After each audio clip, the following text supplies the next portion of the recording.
Hello everyone, welcome to GS Tank. GS Tank में बहुत बहुत स्वागत है आपका। और एक नई नोटिफिकेशन आ रही है बीपीएससी के तरफ से, जो कि रिलेटेड है 7वां चरण शिक्षक बहाली के लेकर, या फिर बोले तो शिक्षक भर्ती को लेकर। तो दो नोटिफिकेशन अलग अलग हैं, नए नोटिस हैं। जिसमें पहला नोटिस ये है कि आप जिस जिले में हैं, जिस जिले के लिए आपने फॉर्म भरा है, तो उसमें जो डॉक्यूमेंट वेरिफिकेशन होगा वो किस डेट को होगा, यानी कि सब पूरा ऑफिशियल नोटिस इसके रिलेटेड आ चुका है।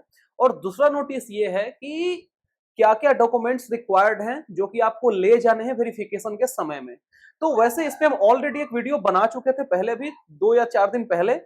और उसमें मैंने बताया था कि जो जो अपलोड आपने किया है डॉक्यूमेंट्स को, वो सब चीजें रिक्वायरमेंट है, उन सभी डॉक्यूमेंट्स की रिक्वायरमेंट है। लेकिन अभी क्या है कि एक ऑफिशियल नोटिस जारी हो गया है। उस समय भी तो ये बातें थी कि जो आपने अपलोड किया वही लेकर जाना है, लेकिन अभी प्रॉपर एक मैसेज आ गया है, प्रॉपर एक नोटिफिकेशन आ गया है कि आपको ये चीजें लेकर जानी है। आप चेकलिस्ट कर लीजिए कि हाँ, सब कुछ प्रॉपर रिटर्न फॉर्मेट में आ चुका है। तो आइए उसको एक बार देख लेते हैं। तो सबसे पहले हम चलेंगे ऑफिशियल साइट पे, जो कि बीपीएससी का है, bpsc.bih.nic.in पे। ठीक है। तो अब क्लिक करेंगे, जो पहला नोटिस है इस पे कि school teacher competitive examination candidates have to appear for document verification in respective district headquarter as per district of their permanent address. इस पे क्लिक करेंगे तो क्या क्या चीजें आपको ले जाने हैं, यहाँ पे चेकलिस्ट आपको दिखेगा कि क्या क्या आपको ले जाने हैं। ये हिंदी में है और इंग्लिश में भी आपको हम समझा देंगे, ठीक है ना, दोनों है हमारे पास। तो देखिए, सबसे पहले क्या है कि आधार या पैन या ड्राइविंग लाइसेंस, ये आपको रखना है। ये सब ओरिजिनल की बात हो रही है। फिर है आपके पास आरक्षण संबंधी प्रमाण पत्र, यानी कि जो भी कास्ट सर्टिफिकेट है आपका, जो भी कैटेगरी से आप बिलोंग करते हैं, वो चाहे एनसीएलसी हो, ईडब्ल्यूएस हो, कोई भी हो। फिर आपका डोमिसाइल निवास प्रमाण पत्र चाहिए। फिर चाहिए आपको दिव्यांगता प्रमाण पत्र, जो अगर आप पर्सन विथ डिसेबिलिटी है, पीडब्ल्यूडी के कैटेगरी में आप आते हैं, फिर उस केस के लिए है।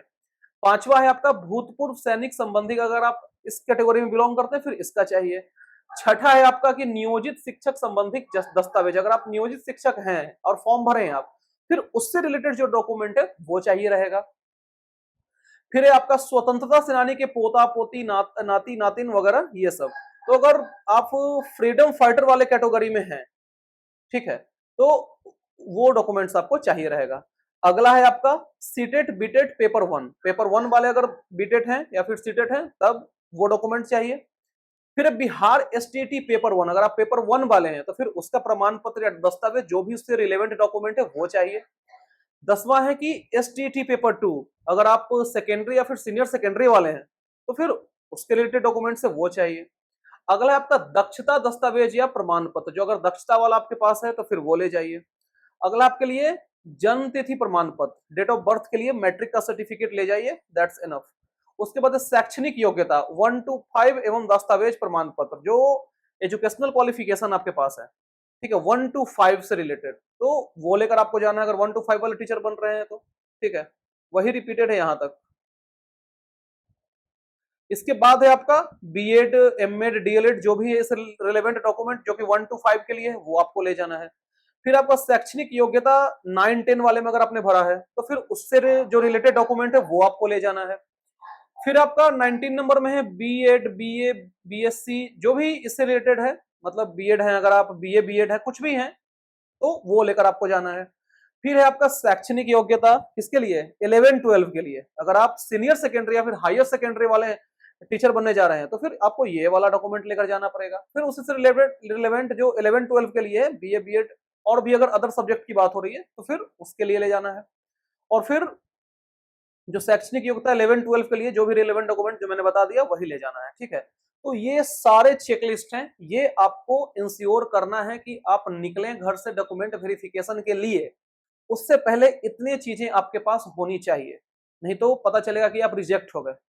ठीक है, तो ये सभी चीजें आपको लेकर जाने हैं। और एक यहाँ पे नोट भी दिया हुआ है, उसको आप ध्यान से पढ़ेंगे।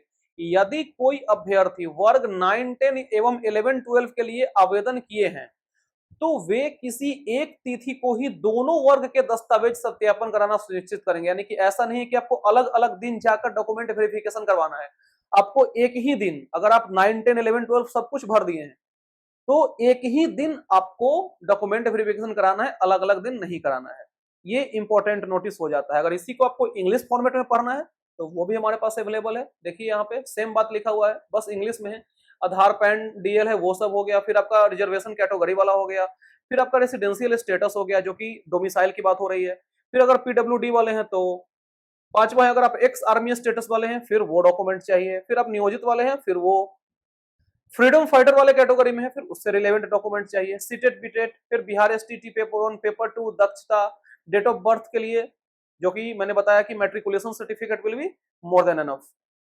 फिर 13th में आपका 1 to 5, 1 to 5, 1 to 5 ये डॉक्यूमेंट चाहिए। बस वही जो अपना सब्जेक्ट है आपका, उससे रिलेटेड जो भी डॉक्यूमेंट की रिक्वायरमेंट है वो आपको लेकर जाना है। फिर आपको वही बीएड, बीएल, डीएलएड वगैरह वो सब है, अगर आपके पास है तो फिर वो लेकर जाना है, जो कि रिक्वायरमेंट है। फिर उसी तरीके से फिर 9, 10 के लिए है और फिर 11, 12 के लिए है, ठीक है। तो जो भी रिलेवेंट डॉक्यूमेंट है वो सबको लेकर जाना है आपको। और इसमें एक चीज और यहाँ पे एक्स्ट्रा क्या लिखा हुआ है वो आप ध्यान से पढ़ेंगे कि प्लीज ब्रिंग ओरिजिनल सर्टिफिकेट। आपको ओरिजिनल ले जाना है, ऐसा नहीं कि आप सब कुछ जीरोक्स लेकर चले गए, जी नहीं, ओरिजिनल लेकर जाना है। 2 रिसेंट पासपोर्ट फोटोग्राफ चाहिए आपको कलर्ड में, ठीक है, 2। और क्या चाहिए? 2 completely filled online application form and admit card, जो आपने फॉर्म भरा था उस समय जो पेज जनरेट हुआ था वो, और साथ ही साथ एडमिट कार्ड। कितने चाहिए? 2 चाहिए, इसके प्रिंट की बात हो रही है। और 2 self attested xerox copy of all document mentioned. अब जितने भी डॉक्यूमेंट यहाँ पे मेंशन किए गए हैं सबके 2-2 जीरोक्स कॉपी आपको ले जाने हैं विथ सेल्फ अटेस्टेड, उस पर सिग्नेचर आपको कर देना है, ठीक है। तो ये बात हो गई पूरे डॉक्यूमेंट्स की, जो कि ऑफिशियली जारी कर दिया गया है। वैसे आपको पहले भी पता ही था कि क्या क्या ले जाना है, जो जो आपने अपलोड किया है वो सब ले जाना है, लेकिन अभी आपके सुविधा के लिए बीपीएससी ने नोटिस जारी किया है चेकलिस्ट को लेके कि ये डॉक्यूमेंट आप लेकर आइए, ठीक है, ताकि कंफ्यूजन ना रहे कि क्या छूट गया नहीं छूट गया। ये 23 है यहाँ पे, इसी के हिसाब से मिला लीजिए और फिर लेकर चले जाइए। और नीचे वाला पॉइंट कंपलसरी है, ये नोट हो गया आपको किसके लिए कि ओरिजिनल सर्टिफिकेट ले जाना है, 2 पासपोर्ट साइज फोटो ले जाना है जो कि कलर्ड होना चाहिए, एडमिट कार्ड एप्लीकेशन फॉर्म का आपको प्रिंट ले जाना है, और साथ ही साथ 2 सेल्फ अटेस्टेड जीरोक्स चाहिए जितने भी डॉक्यूमेंट्स है उन सारे के। और इसमें क्या लिखा हुआ था कि यदि आप 9, 10, 11, 12 दोनों के लिए कर रहे हैं तो किसी एक दिन ही आप वेरिफिकेशन करवाइए, ठीक है। क्लियर है बात? आई होप कि चेकलिस्ट आपको पूरा क्लियर हो गया होगा, कोई कहीं से कोई दिक्कत नहीं हुआ होगा। और यहाँ पे ऊपर में भी यही बात लिखा हुआ है जो मैंने आपको बताया नोट में, वो बात यहाँ भी लिखा हुआ है कि सभी मूल प्रमाण पत्र, नवीनतम पासपोर्ट साइज रंगीन फोटोग्राफ 2 और ऑनलाइन आवेदन प्रवेश पत्र तथा सभी प्रमाण पत्र की 2 सेट 100 अभिप्रमाणित छाया प्रति चेकलिस्ट में वर्णित दस्तावेज प्रमाण पत्र के क्रमानुसार जांच टीम को मूल से अभिप्रमाणित कराते हुए जमा करना अनिवार्य होगा। क्लियर है पॉइंट? तो अगर क्लियर ये पॉइंट हो गया है, जो कि हो जाना चाहिए क्लियर, ऐसा कुछ रॉकेट साइंस से तो नहीं बताया गया है। तो अब मूव करते हैं कि किस डेट को आपको जाना है अपने जिले में। तो सबसे पहले बात करेंगे हम लोग 9, 10 वाले के लिए, ठीक है। सबसे पहले बात करेंगे 9, 10 वाले के लिए। तो देखिए यहां से स्टार्ट होता है अररिया से, यहां तक आपका अररिया है। आप अपना सब्जेक्ट देख लीजिए, हम जूम थोड़ा कर देते हैं। आप अपना सब्जेक्ट देख लीजिए और उसी के हिसाब से यहाँ पे डेट भी है, आप पॉज करके ये देख सकते हैं, ठीक है।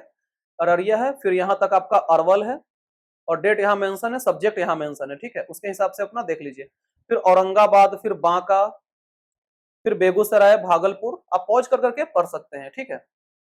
फिर भोजपुर हो गया, बक्सर हो गया, दरभंगा हो गया, गया हो गया, गोपालगंज हो गया, जमुई हो गया, जहानाबाद, कैमूर, कटिहार, खगड़िया, किशनगंज, सब जिला यहाँ पे मेंशन किया गया। मुजफ्फरपुर, नालंदा, नवादा, और जो आउट ऑफ बिहार वाले हैं उनको तो पता है कहाँ कराना है, उनको कराना है बीपीएससी ऑफिस में पटना में, ये तो पता ही है, ठीक है। फिर आगे आपका पश्चिम चंपारण, पटना, पूर्वी चंपारण, रोहतास, सहरसा, सारण, शेखपुर, सीतामढ़ी, सिवान, सुपौल, फिर वैशाली। वैशाली वाले अगर आप हैं तो यहां से यहां तक है आपका, तो 9, 10 का है ना, ये 9, 10 वाला है वो।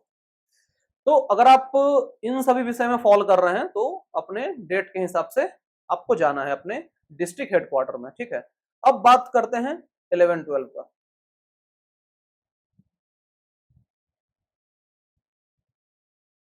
देखिए 11, 12 में क्या है सेम है, अररिया हो गया, फिर आपका अरवल हो गया। जैसे जैसे जो जो सब्जेक्ट है आपका उस हिसाब से आप अपना देख लीजिए, ठीक है, पॉज करके आप पढ़ सकते हैं। ये 11, 12 वालों के लिए, ठीक है, सारे जिला इसमें मेंशन है। दरभंगा, गया, गोपालगंज, जमुई, जहानाबाद, कैमूर, कटिहार। आप पॉज कर करके पढ़ सकते हैं, ठीक है। Muzaffarpur, Nalanda, Nawada, out of Bihar. Out of Bihar वाले को तो पता ही है, बता भी दिया है, कहाँ, बीपीएससी ऑफिस पटना। पश्चिम चंपारण, पूर्वी चंपारण, पटना, पूर्णिया, रोहतास, सहरसा, समस्तीपुर, सारण, शेखपुर, शिवहर, सीतामढ़ी, सिवान, सुपौल, वैशाली। और वैशाली में अगर आप कंप्यूटर साइंस वाले हैं तो 5 तारीख और 7 तारीख 2 दिन आपको डेट दिया गया है, क्योंकि 6 को जन्माष्टमी है, उस दिन हॉलीडे है, इसलिए उस दिन नहीं है, ठीक है। तो ये रहे आपके पूरा शेड्यूल। और अगर आप वैशाली वाले हैं तो आपका कहाँ होगा, हाजीपुर में होगा। कहाँ पे होगा, हाजीपुर में होगा, ठीक है। और उसी के हिसाब से अपने अपने डिस्ट्रिक्ट में आप देख लीजिए कहाँ आपका डिस्ट्रिक्ट का हेडक्वार्टर है, उस हिसाब से, ठीक है। तो आई होप कि ये पूरा चीज आपको अच्छे समझ में आ गया होगा, क्या क्या डॉक्यूमेंट्स ले जाने हैं और किस डेट को कौन से सब्जेक्ट का डॉक्यूमेंट वेरिफिकेशन है, वो सब, ठीक है। तो यही रहे सारे नोटिस जो कि ऑफिशियली जारी कर दिया है बीपीएससी ने आपके सहूलियत के लिए। तो फिलहाल इस वीडियो में इतना ही। देखने के लिए आपका बहुत बहुत धन्यवाद। अगर आपने अभी तक इस चैनल को सब्सक्राइब नहीं किया है तो सब्सक्राइब कर लीजिए, क्योंकि लगातार इस पे मैराथन चल रही है बिहार स्टेट कंप्यूटर साइंस के लिए। जिसने भी फॉर्म भरा है, जो भी लोग फॉर्म भरे हैं बिहार स्टेट कंप्यूटर साइंस 2023 वाले में, जिसका एग्जाम 15 से पहले यानी कि 11-12 को एग्जाम है कंप्यूटर साइंस का, तो अगर आप उसकी तैयारी करना चाहते हैं, अच्छे अच्छे लेवल के क्वेश्चन करना चाहते हैं, तो जीएस टैंक चैनल को आप सब्सक्राइब कर लीजिए, बेल आइकन को भी प्रेस कर दीजिए ताकि आपको नोटिफिकेशन मिलता रहे, ठीक है। फिर मिलते हैं मैराथन में ही, तब तक के लिए thank you so much, bye bye, take care.